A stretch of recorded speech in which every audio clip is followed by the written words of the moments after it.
Nah, segmen berikutnya itu tentang apa? Tentang anti turunan. Anti turunan ya integral gitu loh. Nggak ada yang spesial. Ya kan turunan itu kan kalau diintegralin jadi awal balik lagi ya. Kita masuk ke segmen anti turunan. Ya, kita masuk ke segmen anti turunan. Anti turunan itu kalau pada segmen ini ngebahasnya itu adalah gini pola pikirnya ya.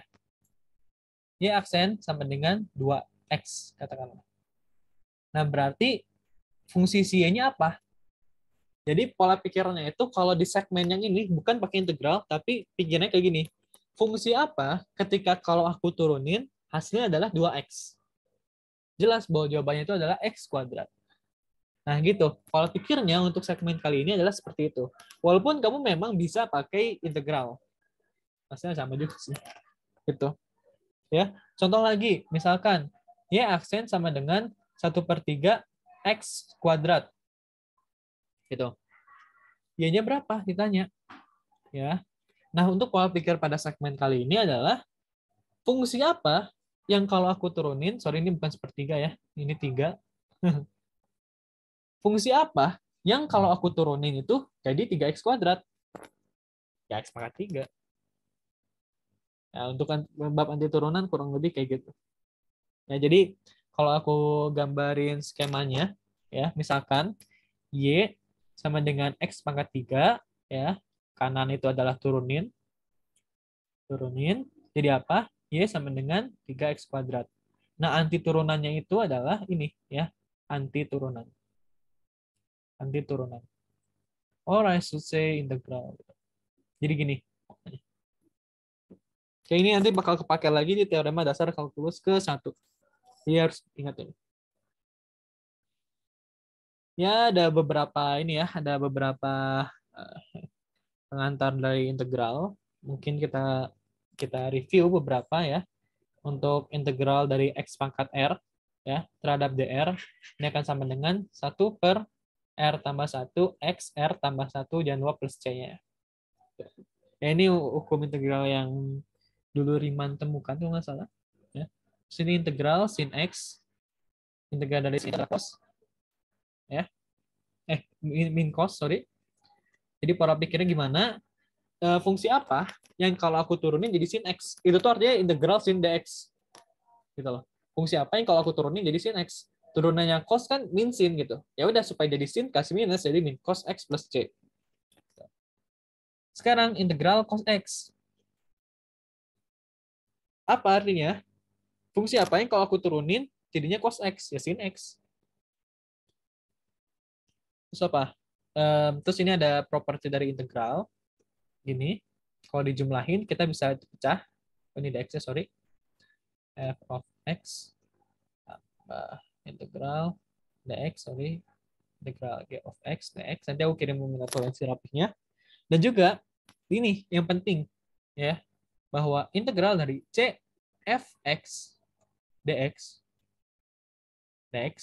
ini akan sama dengan c integral fx dx. Maksudnya apa? Ini penting banget sebenarnya notasi ini.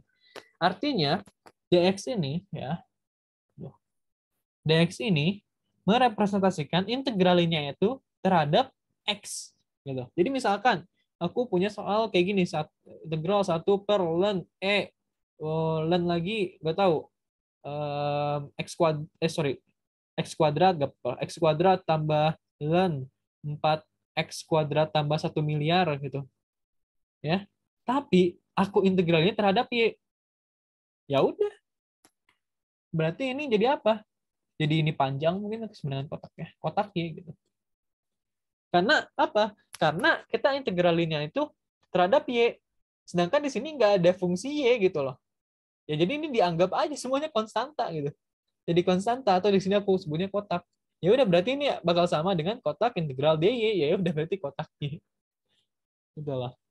Itu yang penting. Nah, itu lihat integralnya terhadap apa.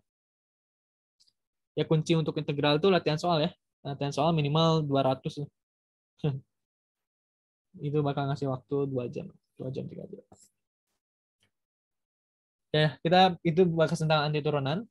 Ya, jadi pola pikir untuk segmen kali ini adalah fungsi apa yang ketika kalau diturunin itu ngasilin fungsi tersebut gitu. Ya. Nah, sekarang kita masuk ke segmen berikutnya yaitu pengantar persamaan diferensial. Oke. Sekarang kita masuk ke pengantar persamaan diferensial. Karena di sini melibatkan turunan ya dan juga anti turunan. Pengantar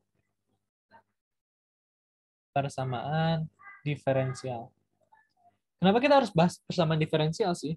Karena banyak sekali dalam kehidupan ini tuh bisa dimodelkan dengan persamaan diferensial. Contohnya itu adalah pertumbuhan bakteri, katakanlah. Laju pertumbuhan bakteri itu sebanding dengan jumlah bakteri itu sendiri. Misalkan, aku punya bakteri nih ya, bakteri 1, anakan jadi 2. Ini laju pertumbuhan ya. Berarti laju pertumbuhannya apa? Delta bakteri dibagi delta waktu. Ya kan? Katakanlah nih 2 kurang 1 jadi 1 gitu. Jadi 1 bakteri per jam katakanlah. Nah, terus setelah si bakteri itu bagi di 2, bagi lagi nih. Beranak lagi bakteri jadi ada gini. Ya. Sekarang kita lihat lajunya. Delta bakteri dibagikan waktunya, asalnya 4 jadi 2. Jadi apa? Delta bakterinya adalah 2 bagi 1 jadi 2. Ini katakan sejam gitu, 1 jam, 1 jam. Ya. Nah, sekarang bakteri ini beranak lagi.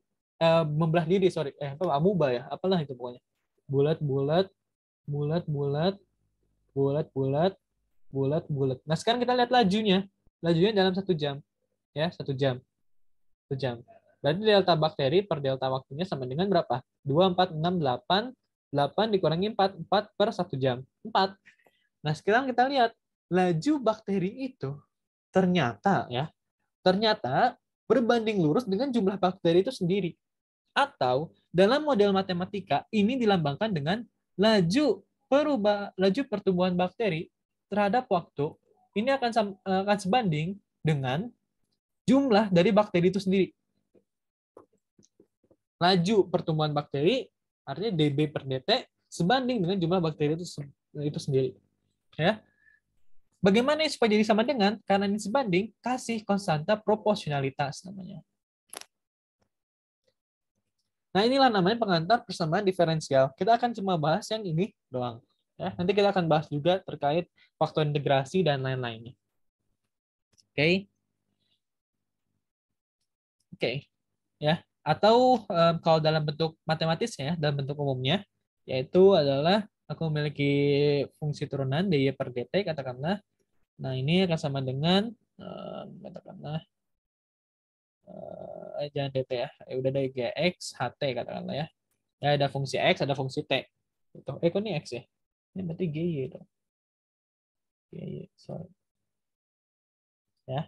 Jadi di sini ada namanya itu separation variable, yaitu variabel y ke variabel y dan variabel t satuin dengan variabel t. Berarti ini variabel y ke kiri, variabel t ke kanan, ya. Jadi dy per gy ini akan sama dengan ht kalikan oleh dt, ya, karena pindah ke kiri sama ke kanan. Ya udah, ini integralin, habis itu kita menggunakan konsep anti turunan yang tadi. Oke, contohnya. Contohnya itu adalah ini. dy per dx ini akan sama dengan, katakanlah akan sama dengan x per y. Kita harus solve untuk y sama dengannya berapa. Ya sudah, berarti yang y satuin sama y, yang x satuan sama x. Ya, berarti yang y-nya pindah ke kiri, dy sama dengan yang x-nya pindah ke kanan, akar x dx. Ini integralin. Terus itu ini bakal jadi 2/3, y pangkat 3/2, plus C1 sama dengan, ini berarti sama juga, 2/3, X 3/2, tambahkan oleh C2. Ya. Katakanlah C-nya pindah ke sini. Ya. Konstanta, dikurangi konstanta, ini bakal ngasih konstanta lagi. Katakanlah 6 kurang 4, 2 konstanta kan? 6 itu konstanta, 4 itu konstanta, 2 itu konstanta. Gitu. Jadi aku bisa aja persingkat kalau C2 kurang C1 itu ya konstanta lagi. Gitu loh. Ya sudah, berarti 2 per 3 Y 3 per 2 ya sama dengan 2 per 3 X 3 per 2 tambahkan oleh konstanta besar. Ya udah, berarti Y ini akan sama dengan X 3 per 2 ditambahkan oleh 3 per 2 C dipangkatin 2 per 3. Dapat fungsinya kayak gitu. Ya. Jadi untuk bab pengantar bersama diferensial pasti separation of variable doang. Ya. Yaitu yang X-nya gabungin sama X, yang Y gabungin sama Y. Pelan-pelan kita belajarnya. Oke. Oke, untuk segmen kali ini beres. Habis itu kita masuk ke segmen selanjutnya, itu adalah integral ya. Sampai jumpa di integral.